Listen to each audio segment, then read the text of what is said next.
So that wasn't rideable. How frigging amazing this trail is. It's the most remote feeling of the entire Munda Biddi.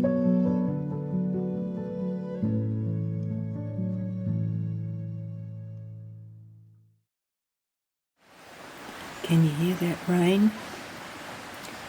I am so glad I spent the day here at Yirra Kartta. Can you hear how heavy that is? I'd be out riding in that. And I'm not, because I had the sense to stay here for the night, an extra day. Just about to leave the hut I've spent 2 nights at. Very heavy rain we had yesterday. There were 4 people, including me, in the hut last night. So this is the Yirra Kartta Hut. This is the hut near that amazing big granite dome, which I went out on the first night. So we're all packing up now. These guys are a lot quicker. I believe they're heading to Walpole.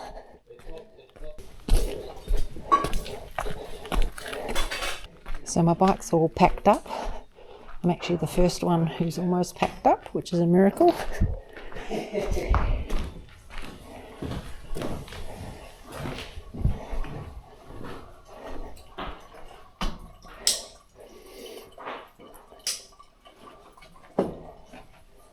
This is just a little track from the hut. I'm really cold, so I'm not riding it. My muscles are cold. Oh, look, everything's all... Oh, yeah. We had a lot of rain yesterday, a lot of rain. So I suspect there's going to be quite a lot of foliage across the trail. So I'm just going to have to be careful. I'm already wet.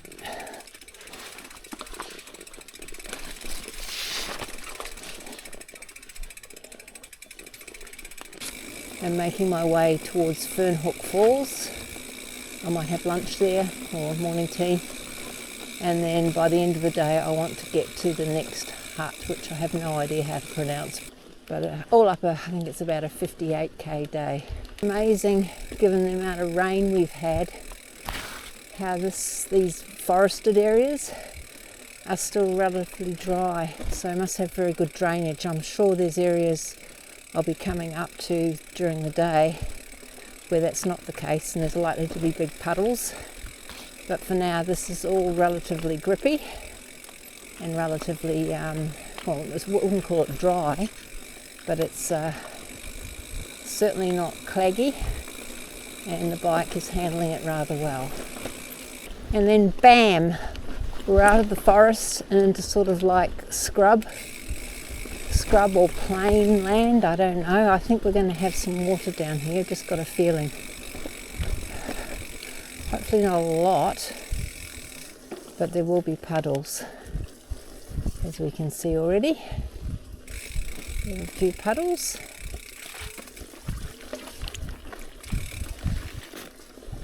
Sandy, a few puddles. I think I might just... God, I'm just going to ride through. There's nothing much you can do about this. I'm sure it's fine. It's just wet. Oh dear, this is very narrow. Oh shit. I'm just going to have to ride through that. Can you see that? Okay.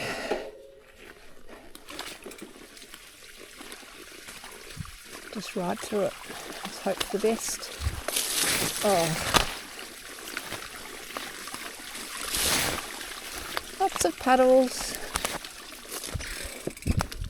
puddle schmuddle, just wet, that all, wet, muddy. That's a moody sky. I believe we're in for some more rain round about 1 o'clock. That's why I wanted to get away early today, to try and get as much dry kilometres under my belt as possible.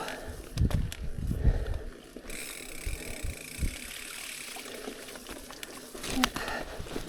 Thankfully these are just puddles. You can ride through them. So that's wasn't rideable. My feet are now completely soaked.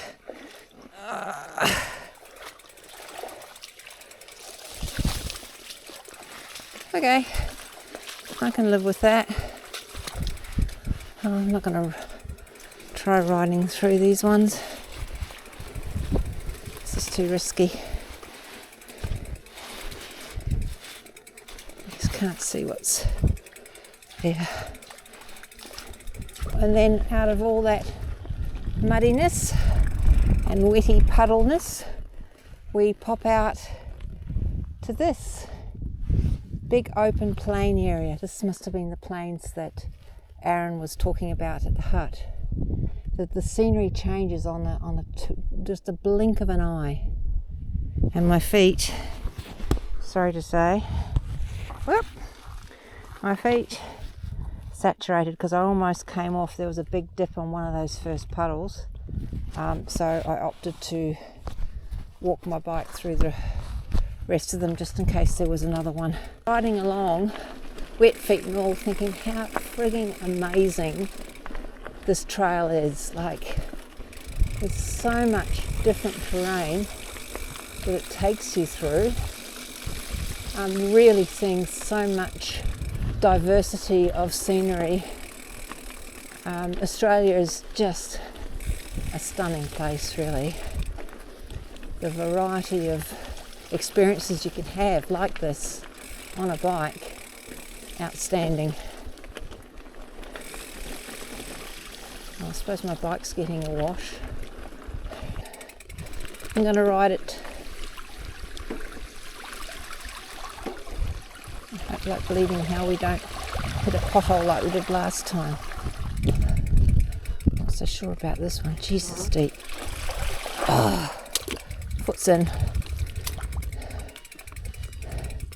Sometimes you can get like divots like that, and when you're on a loaded bike it can cause a few issues.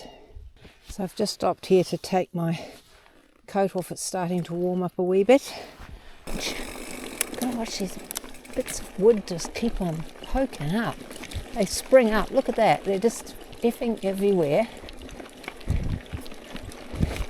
You really got to watch how you go over them.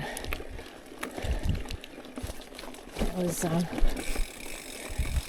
narrow little bit. I had to take my mosquito net off because it was catching on the overhanging branches, but there's no flies around anyway at the moment, so it's not a big issue not having it on. This one probably fell during the night. I'm only probably about the third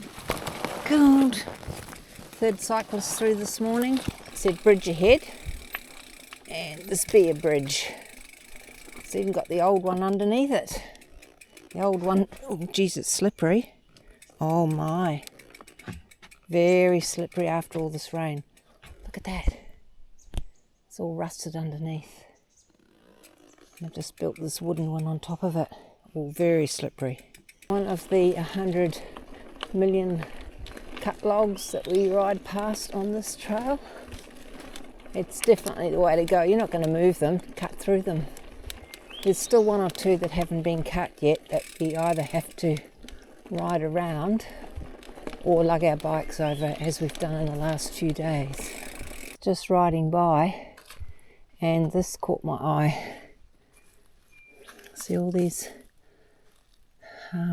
fungi? That's why I like to travel a bit slower, because when something like that catches your eye, you can stop.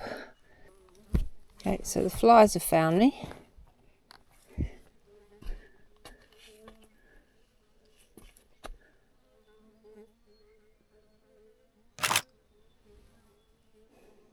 First bit of sunshine we've had in 3 days, 2.5 days. Now it's going. Just sitting here warming up. Just a bit of a sandy bit came through there. It was came out of the blue. I think we're going to be coming into more sand the closer we get to Walpole, Denmark. This section of the trail I think is the sandiest. They look like they are forestry workers. Tension, what does it say? cyclists only. It's better to see where I'm going. And I'll just have a stop and have a wee look and see. Morning. Good, good. They've positioned that deliberately, I think, to stop the cars going through to the bridge. Oh, this will be fun.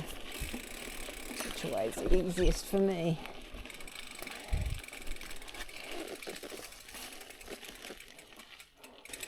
Yeah, with a bike this heavy. Oh, for heaven's sake. Off you go.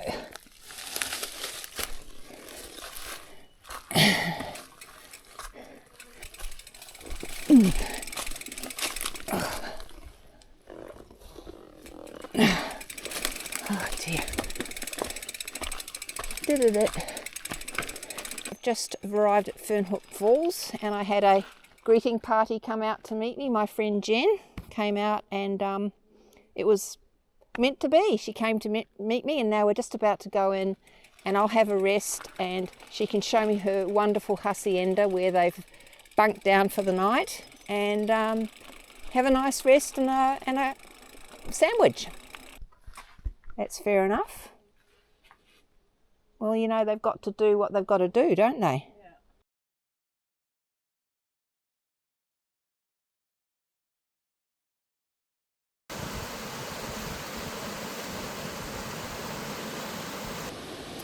So this is the top half of Fernhook Falls, where I was before with Jen. Was down there just a little bit lower. There's a lot of tannin in the water, I think, from all the trees, the roots of the trees. We had a lot of rain last night, so it's probably flowing a lot stronger than it normally does.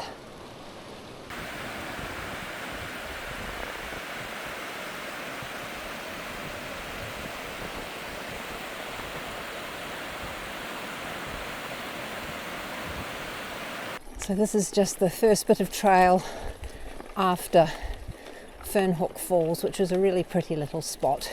Sun has just come out again, which is nice, warming us up.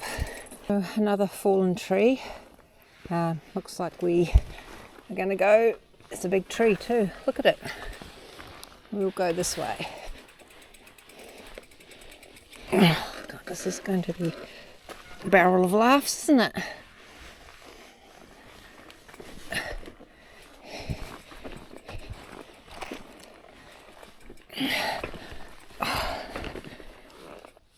Oh.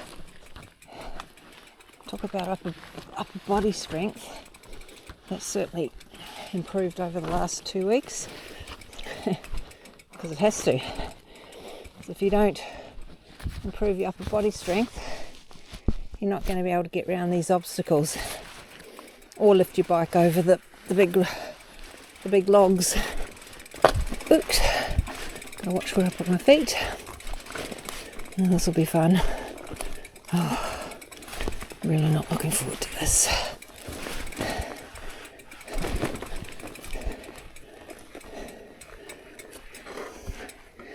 Right.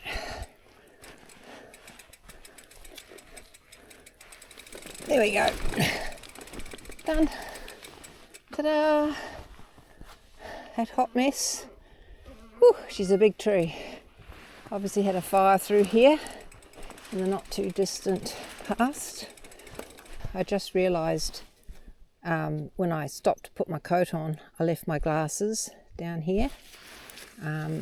So fortunately it started getting hot within about a nanominute and I realised that I had my glasses there just sitting here and they could have bounced off and gone. So, you know, I'm incredibly grateful for these little things that make you stop. Absolute sea of those beautiful white wildflowers all the way through there. It's so nice to be able to stop every few minutes or so and just take in the wonder of the Munda Biddi at this time of year, springtime. Again, the landscape changes. It's quite swampy with like black, brackish soil. And in other places it's like white, sandy soil.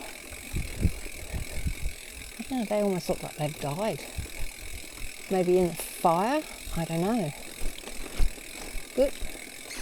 So about 40 minutes out of Fernhook Falls, it's opening up a bit there. In the distance I can see the hills, so the forest is thinning. Well, it's thinning in this particular part where I'm riding now.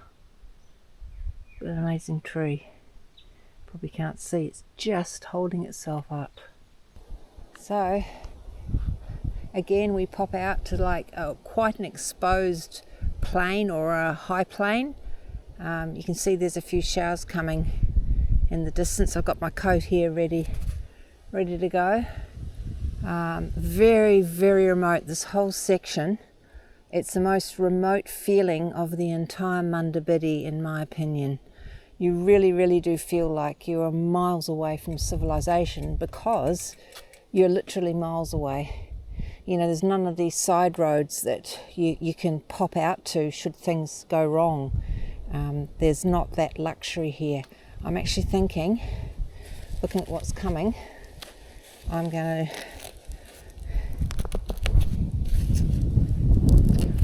to quickly pop on my coat. It's sticking. Popping on my coat. Just get a little bit of this before I have to zip up my jacket again, because the weather's starting to come in from this side here. It's just a very light drizzle at the moment, but it does warrant the raincoat. Last thing you want to do is get cold and wet at the same time. I don't normally mind my lower half getting wet. My legs and my shoes dry it real quick because they're mesh. I've got wool socks on. But once your upper body and your core gets wet, that's a whole new story. Really pretty through here, even when it's miserable wet. There's a tinge of purple, the orange. It's absolutely gorgeous. Gives it a nice moody feel. I'd imagine it would be very, very hot out here December, January, even February, because there's not as much shade in this area as there is in the other parts of the trail. You pretty much can't wipe the smile off my face at the moment.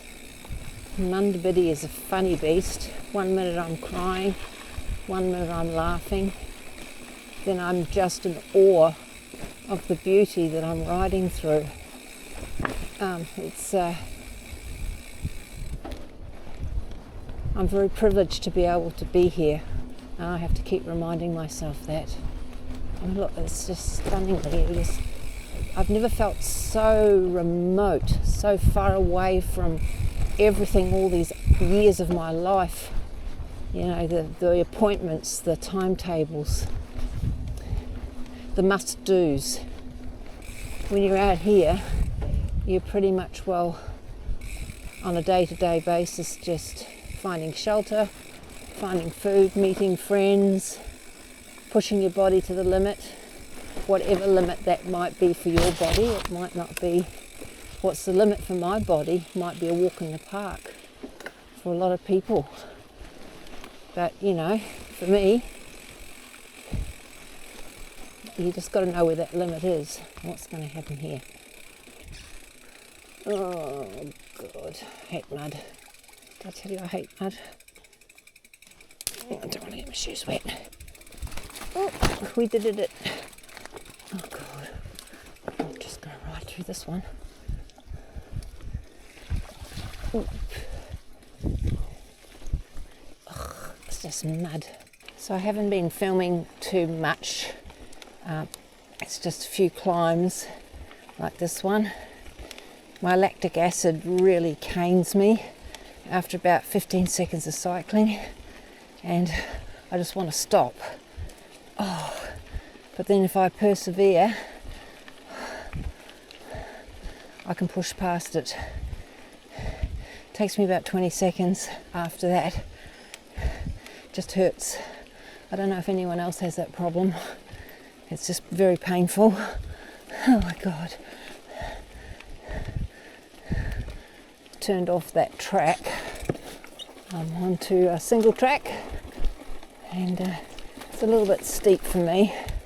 I just don't feel comfortable on stuff like this. Oh.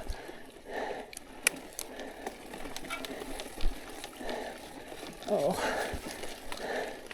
Oh. Oh. Oh. Okay, these level bits, oh God, these level bits aren't so bad. It's just when it gets steep. Oh, yeah. Oh. Come on, silly bike.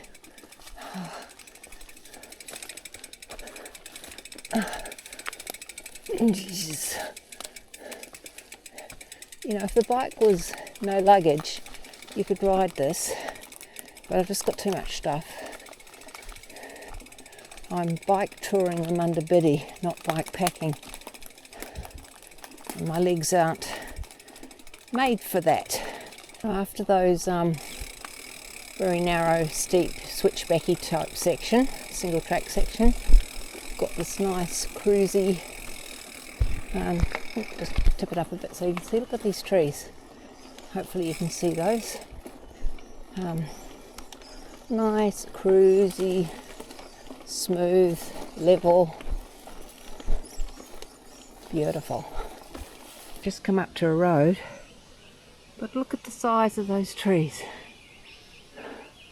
They are absolutely massive. Need to tilt you up for this one. Can you see that? Massive trees lining both sides. Beautiful. That was fun. I didn't film all of that, but I zoomed down there after all the struggling and pushing and heaving and baby spinning of gears to get there. This is beautiful. We've reached the Mt Frankland turnoff. I'm not going there today. It's about 10k and apparently quite steep. So I'll just be heading for the hut. Yeah, but if you wanted to, you could go that way and back, but they do recommend you drop your bags. But I'm going to the hut. The hut's, I think, about 6k this way. So back on a reasonably wide little gravel side road, and this road generally takes us in the direction of the next hut. I can't pronounce it. It's probably the most difficult pronunciation of all the huts on the trail. I'm not alone. Aaron last night said he calls it the Mt Frankland Hut, which I think is a lot easier to remember. Okay, we're still making our way towards the hut. I've reached that time of the day where you start fantasizing either about hot drinks or food. So I'm sort of thinking about having a nice hot soup.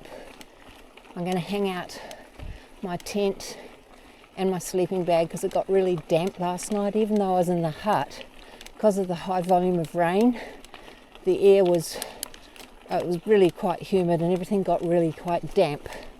So when I get there, I think the first job will be to hang out everything and try and dry it off as much as possible, especially the sleeping bag. That was the foot of that was really damp. Yeah, anyway, back to coffee. No, did I say no? Soup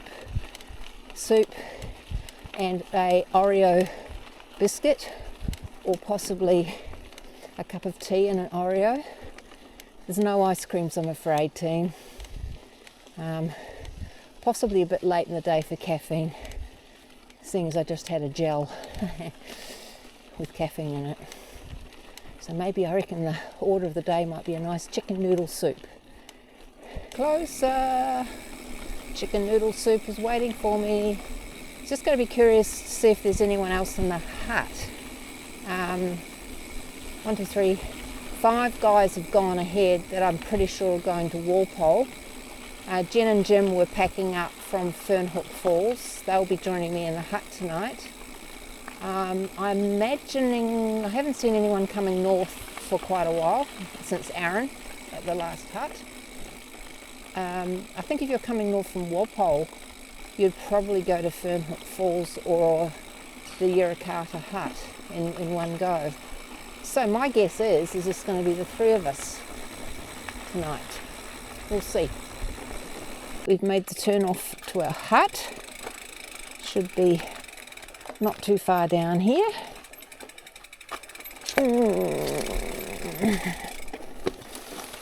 Oh, they're always very narrow, these little run-ins to the huts. I don't like them particularly much because my hands scratch on the brushes. Oh, it's muddy too. Oh, that's steep. You know what? Bloody gonna walk it. Life's too short. It's quite a pleasant walk in here. It's a little bit further than I thought it was going to be. I just find it quite difficult riding, you know, because it's really narrow for me. I don't know, some mountain bike dudes probably love it, but there's just too much to catch on everything, especially when you've got panniers on the back. Yeah, so I'm just happy to walk. This is the Kwokralup Beela Hut. Kwokralup Beela. I was calling it all sorts of names on the way here. Whatever, that one. And my little corner's here, my favourite corner, voila. So this is a larger hut. It can sleep quite a few more people. So I think I'll put my tent down in the corner there. Hopefully it's higher. And we've got a little corner in here for our bike. It looks like there's 1, 2.